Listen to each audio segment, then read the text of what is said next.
और यहाँ पे क्या ना कि पूरे पत्थरों की चट्टानें और पत्थरों के अंदर काट के गुफाएं बनाई गई है।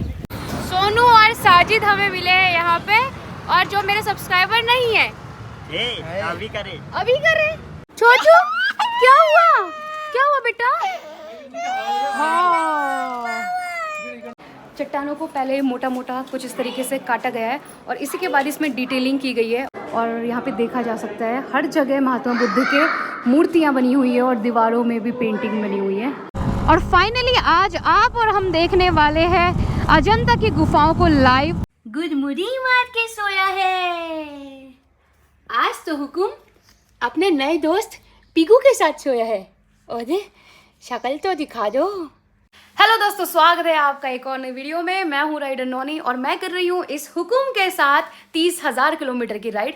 और मेरी इस इंडिया राइड की जर्नी के दौरान फाइनली मैं एंटर कर चुकी हूँ महाराष्ट्र में। तो आज के दिन की शुरुआत हो रही है अजंता से और आज मैं जाने वाली हूँ अजंता केव्स। और अजंता से अजंता गुफाओं की जो डिस्टेंस है वो 10 किलोमीटर है। तो अभी 10 किलोमीटर तक की डिस्टेंस मैं कवर करूंगी अपनी बाइक से और उसके बाद क्या सीन है वो वहीं पे जाके पता चलेगा। तुम पीकू के साथ सोने जा रहे हो?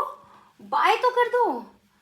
मैं जा रही हूँ, तुम अपना ख्याल रखना।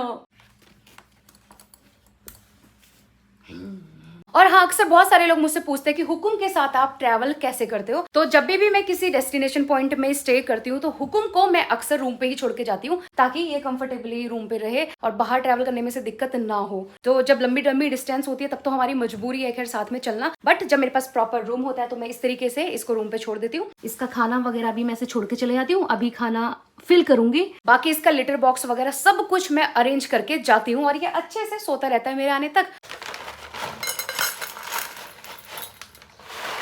तो भाई हुकुम का तो खाना पीना रख दिया है और अब मैं भी चलती हूँ। तो शुरू कर दी है आज की राइड अजंता गुफाओं की तरफ और ले लेते हैं भोलेनाथ का नाम। हर हर महादेव। जो भाई मेरी करंट लोकेशन है वो है मेन अजंता से काफ़ी आगे और अजंता की गुफाओं से आई थिंक 15 किलोमीटर में आगे स्टे कर रही हूँ। और यहाँ स्टे करने का रीज़न क्या है, क्योंकि जो मेन लोकेशन है वहाँ पे मुझे स्टे लोकेशन ठीक से नहीं मिल पाई। अब ठीक से किस वे में नहीं मिल पाई, या तो वहाँ रूम बहुत ज़्यादा एक्सपेंसिव थे या फिर वहाँ पे पेट अलाउड नहीं थे। तो अक्सर इस तरीके से कई बार मुझे प्रॉब्लम्स होती है ट्रैवलिंग के दौरान, क्योंकि मेरा बजट का एक फिक्स लिमिट है। मैं बहुत ज़्यादा महंगे रूम में नहीं रह सकती। तो कई बार बजट फ्रेंडली रूम ढूंढते ढूंढते या तो मुझे बहुत ज़्यादा लेट हो जाती है या फिर 10-20 बहुत सारे कमरे ढूंढने पड़ जाते हैं। तो आप लोग जब भी वीडियो देख रहे हो तो प्लीज़ वीडियो को लाइक ज़रूर किया करें और अपने कमेंट्स भी किया करें, क्योंकि उससे ना मुझे सारी जो स्ट्रगल है, सारी जो दिक्कतें होती है राइड के दौरान, वो सब एज अ रिवॉर्ड मुझे मिलता है। और फाइनली आज आप और हम देखने वाले हैं अजंता की गुफाओं को लाइव अपने सामने से। मैं बहुत ज़्यादा एक्साइटेड थी हमेशा से अजंता की गुफाओं को देखने के लिए।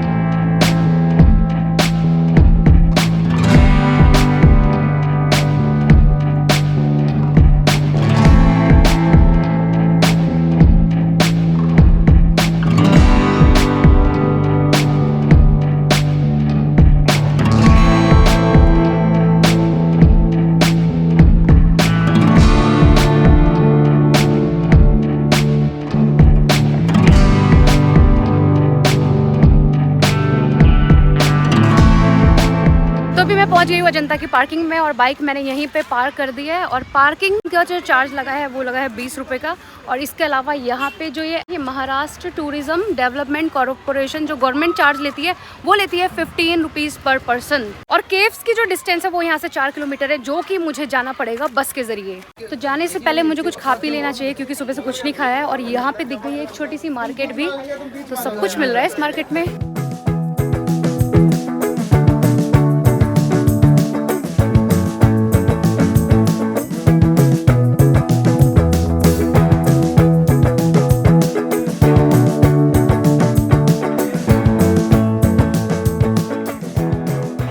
खाने में आ गया है अपना वड़ा पाव और यहाँ का वड़ा पाव बहुत ही छोटा है जो मैंने इससे पहले खाया है।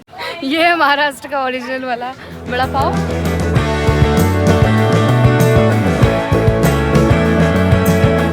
तो बेबी मैं पहुँच गई यहाँ के बस स्टैंड पे और देखो यहाँ पे बस की टिकट्स की डिटेल दी गई है। AC बस मिल जाएगी 30 रुपए में, नॉन AC है 25 रुपए में। तो मैं जाऊंगी 25 वाले में। तो अभी मैं बैठ गई हूँ बस में और टिकट्स भी मिल गई मुझे बस में से ही।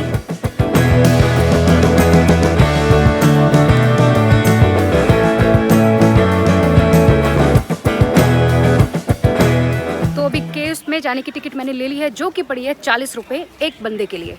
तो यहाँ से जाना है हमें केव्स तक के लिए इन सीढ़ियों के जरिए। और जो लोग चल नहीं सकते उनके लिए यहाँ पे डोले का भी ऑप्शन है। मैं आप लोगों को दिखा देती हूँ किस तरीके से आप अगर चल के नहीं जाना चाह सकते हैं तो ऐसे जा सकते हैं। तो यहाँ पे तो मिसेस ब्रिगेंजा जा रही है डोले में बैठ के, चलने में दिक्कत हो रही होगी उनको।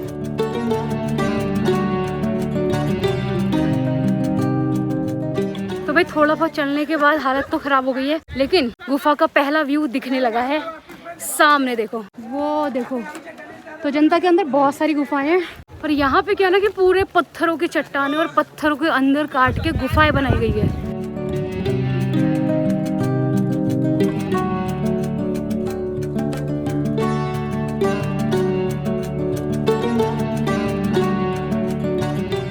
तो भी यहाँ पे तो है बहुत सारी गुफाएं।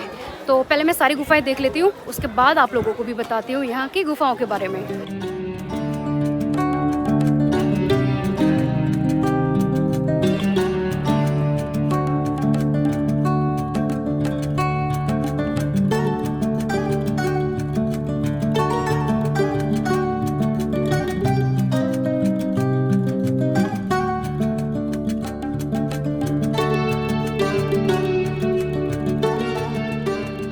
तो भाई अजंता की जितनी भी सारी गुफाएं हैं ये चट्टानों के अंदर बनाई गई मानव निर्मित गुफाएं हैं।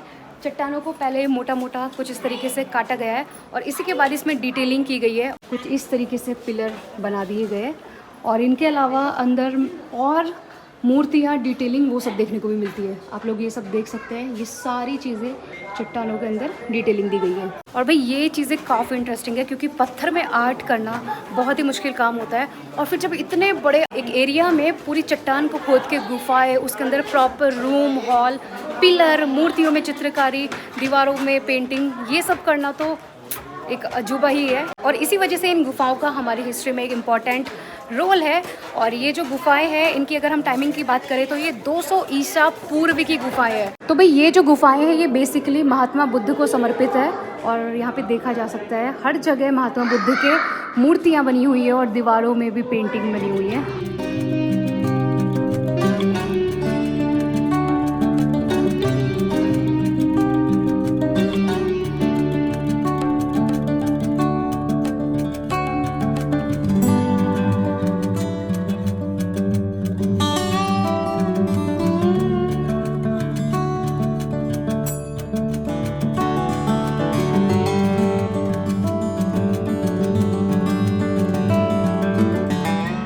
तो भाई काफ़ी देर हो गई घूमते घूमते, लेकिन अभी भी देखो अगर गुफा की बात करें तो मेरे को लगता है आधा डिस्टेंस भी मैंने कवर ठीक से नहीं किया।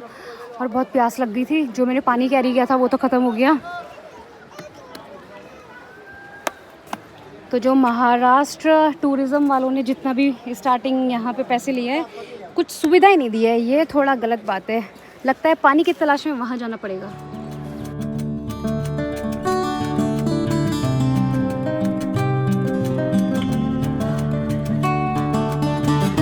छोटू क्या हुआ, क्या हुआ बेटा? हाँ, अरे बाप रे। तो भाई यहाँ पे बहुत सारे लंगूर और बच्चों के चिप्स कुरकुरे छीन के खा जा रहे हैं और छोटे बच्चे रोते रह जा रहे हैं। ये देखो कितनी मस्ती से एंजॉय कर रहा है। उसने रोते रोते धरती हिला दी।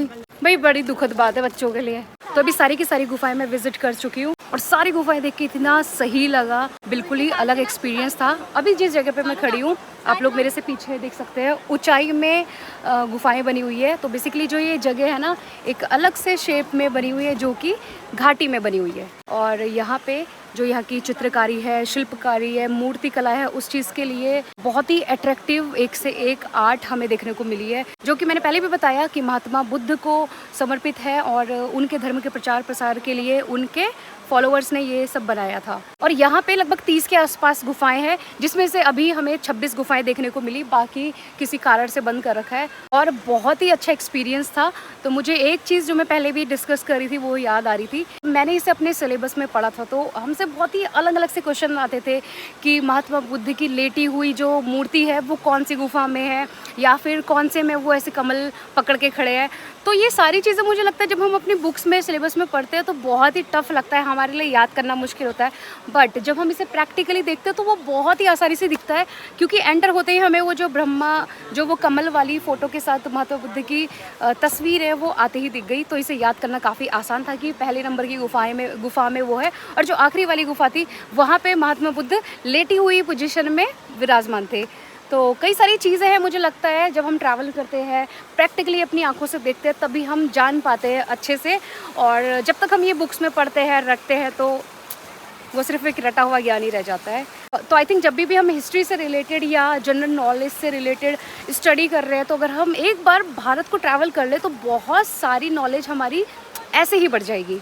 अपनी इस ट्रैवल की जर्नी का ये वाला पार्ट मुझे बहुत अच्छा लग रहा है। बहुत सारी चीज़ें, ऐतिहासिक चीज़ें, हिस्टोरिकल चीज़ें जानने को देखने को मिल रही है। अगर मैं यहाँ की वाइब की बात करूँ तो भाई जो वो पेंटिंग को, मूर्ति को सामने से देखने का एक्सपीरियंस था ना, उन सब चीज़ों को ना मैं एक्सप्लेन कर सकती हूँ और हम लोग किताबों में और फोटो में पढ़ के देख सकते हैं। तो आप लोग भी अगर हिस्टोरिकल चीज़ें और इस तरीके की चीज़ों में देखने में इंटरेस्टेड हो तो एक बार तो यहाँ आके अपनी आँखों से ये सब ज़रूर देखिएगा, आपको बहुत ही मज़ा आएगा। और अभी मैं एक ब्रिज में हूँ और यहाँ से नीचे एक नदी जा रही है और इसी नदी के किनारे में सारी गुफाएं बनी हुई है। जीरो वाला तिराना जीरो, अच्छा जीरो ना हो, 47 चार 7 1 2 3 4 तो अंग्रेजी में ले लो 93 09 47। अच्छा एडिट करके डालना गोरा गोरा। फिर मेरे को भी गोरा गोरा करना पड़ेगा। क्या नाम है तुम्हारा? सोनू। सोनू। तुम्हारा? साजिद। साजिद। कहाँ रहते हो? कोल्हा पे। कोल्हा मतलब हमारे गांव का नाम है। ये अजिंठा है, वो कोल्हा उधर है। सोनू और साजिद हमें मिले हैं यहाँ पे, और जो मेरे सब्सक्राइबर नहीं है अभी करे तो आधे लोग ना मुझे ऑन द स्पॉट मिलके सब्सक्राइब करते हैं, तो अब हमारे सब्सक्राइबर है तो हमारे कैमरे में हाय कर दो। हाय। तो सोनू और साजिद जब अपने आप को कैमरे में देखेंगे तो वीडियो को लाइक कर देना। चलो बाय।